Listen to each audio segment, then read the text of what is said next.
the Bible, and the Catechism. In a year. Day 126.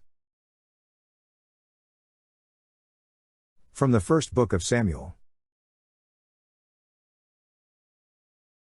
Samuel's birth and dedication. There was a certain man of Ramathaim Zophim of the hill country of Ephraim, whose name was Elkanah the son of Jeroham, son of Elihu, son of Tehu, son of Zoph, an Ephraimite. He had 2 wives, the name of the one was Hannah, and the name of the other Peninnah. And Peninnah had children, but Hannah had no children. Now this man used to go up year by year from his city to worship and to sacrifice to the Lord of hosts at Shiloh, where the 2 sons of Eli, Hophni, and Phinehas, were priests of the Lord. On the day when Elkanah sacrificed, he would give portions to Peninnah his wife and to all her sons and daughters, and, although he loved Hannah, he would give Hannah only 1 portion, because the Lord had closed her womb.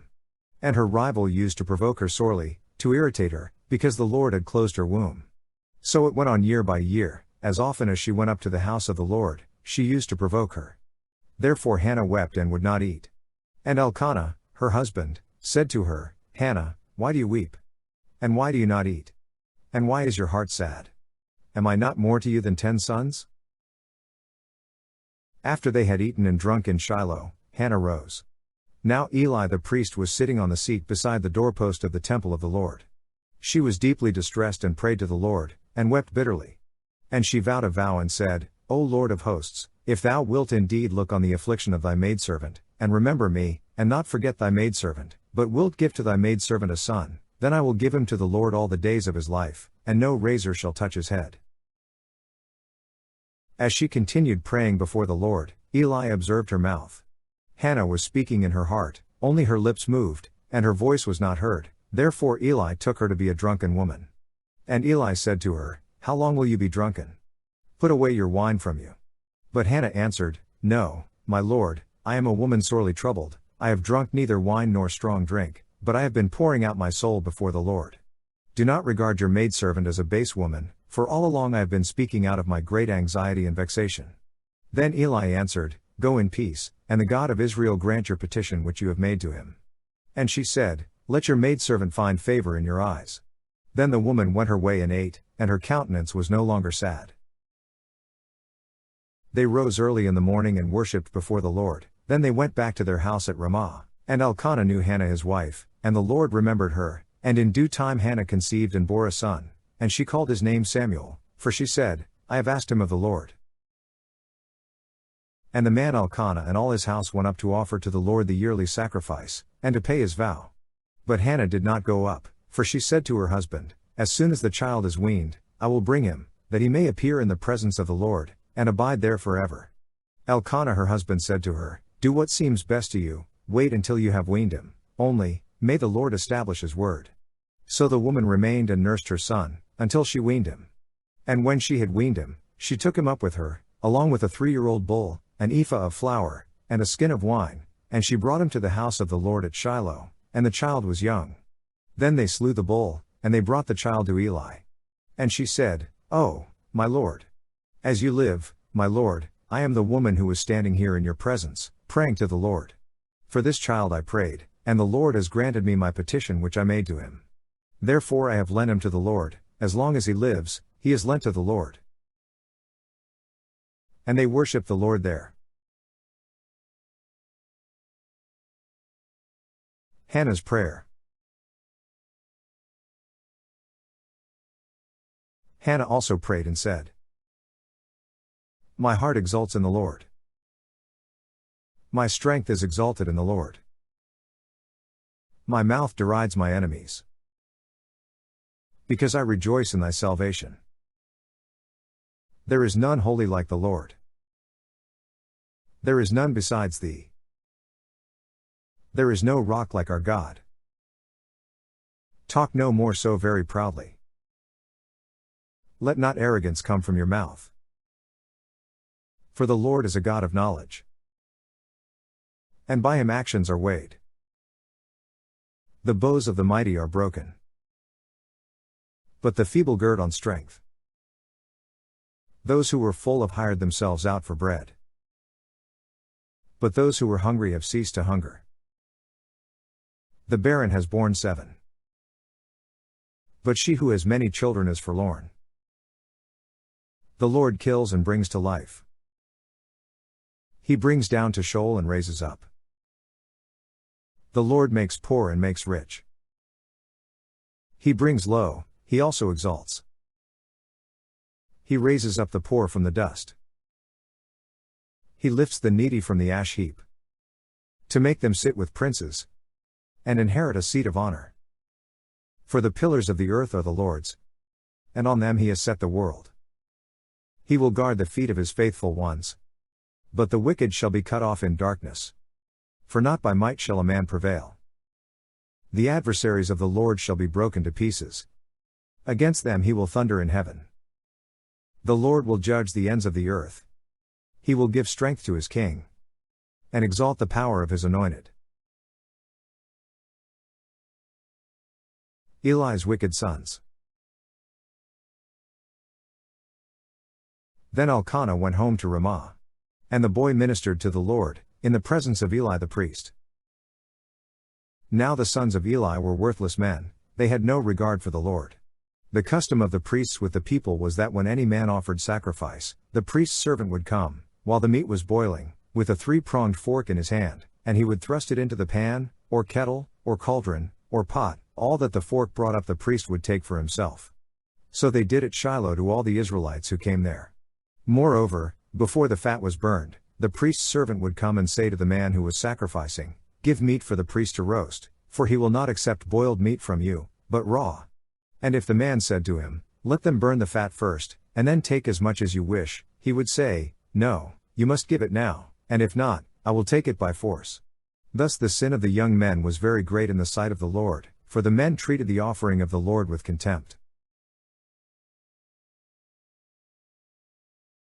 The child Samuel at Shiloh.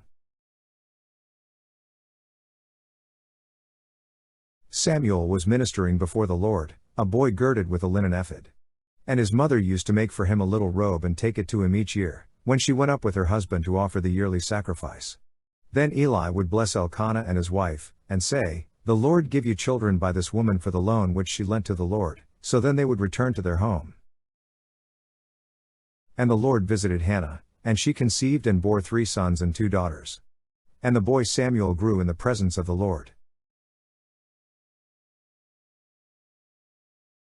Prophecy against Eli's household.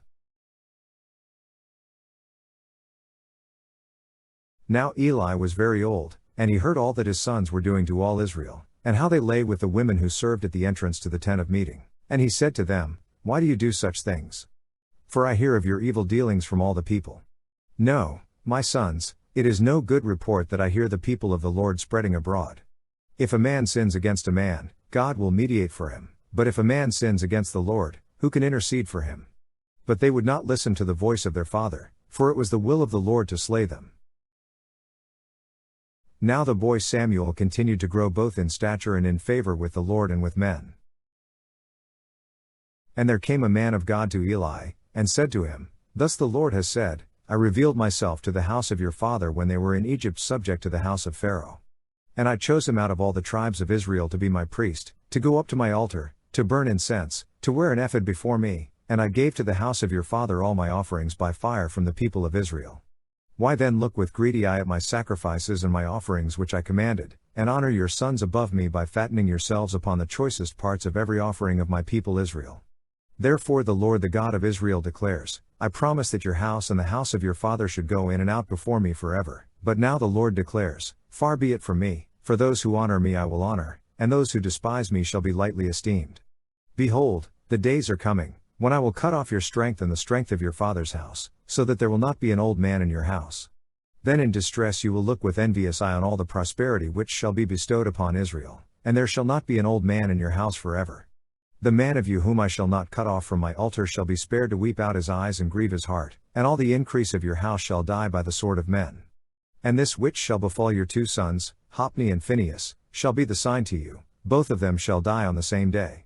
And I will raise up for myself a faithful priest, who shall do according to what is in my heart and in my mind, and I will build him a sure house, and he shall go in and out before my anointed forever.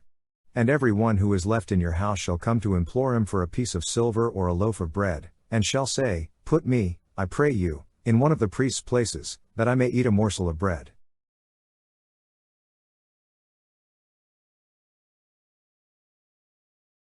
From the Book of Psalms. Thy testimonies are wonderful. Therefore my soul keeps them. The unfolding of thy words gives light. It imparts understanding to the simple. With open mouth I pant, because I long for thy commandments. Turn to me and be gracious to me, as is thy wont toward those who love thy name. Keep steady my steps according to thy promise, and let no iniquity get dominion over me. Redeem me from man's oppression, that I may keep thy precepts. Make thy face shine upon thy servant, and teach me thy statutes. My eyes shed streams of tears, because men do not keep thy law. Righteous art thou, O Lord, and right are thy judgments. Thou hast appointed thy testimonies in righteousness, and in all faithfulness. My zeal consumes me, because my foes forget thy words. Thy promise is well tried, and thy servant loves it. I am small and despised, yet I do not forget thy precepts. Thy righteousness is righteous forever, and thy law is true. Trouble and anguish have come upon me, but thy commandments are my delight. Thy testimonies are righteous forever. Give me understanding that I may live.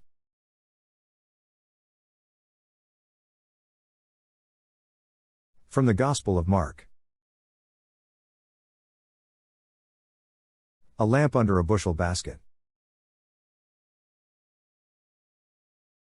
And he said to them, Is a lamp brought in to be put under a bushel, or under a bed, and not on a stand? For there is nothing hid, except to be made manifest, nor is anything secret, except to come to light. If any man has ears to hear, let him hear. And he said to them, Take heed what you hear, the measure you give will be the measure you get, and still more will be given you. For to him who has will more be given, and from him who is not, even what he is will be taken away. The parable of the growing seed. And he said, The kingdom of God is as if a man should scatter seed upon the ground, and should sleep and rise night and day, and the seed should sprout and grow, he knows not how. The earth produces of itself, first the blade, then the ear, then the full grain in the ear. But when the grain is ripe, at once he puts in the sickle, because the harvest has come. The parable of the mustard seed. And he said, With what can we compare the kingdom of God, or what parable shall we use for it? It is like a grain of mustard seed, which, when sown upon the ground, is the smallest of all the seeds on earth, yet when it is sown it grows up and becomes the greatest of all shrubs, and puts forth large branches, so that the birds of the air can make nests in its shade. The use of parables. With many such parables he spoke the word to them, as they were able to hear it. He did not speak to them without a parable, but privately to his own disciples he explained everything. Jesus stills a storm. On that day, when evening had come, he said to them, Let us go across to the other side. And leaving the crowd, they took him with them, just as he was, in the boat. And other boats were with him. And a great storm of wind arose, and the waves beat into the boat, so that the boat was already filling. But he was in the stern, asleep on the cushion, and they woke him and said to him, Teacher, do you not care if we perish? And he awoke and rebuked the wind, and said to the sea, Peace, be still. And the wind ceased, and there was a great calm. He said to them, Why are you afraid? Have you no faith? And they were filled with awe, and said to one another, Who then is this, that even wind and sea obey him?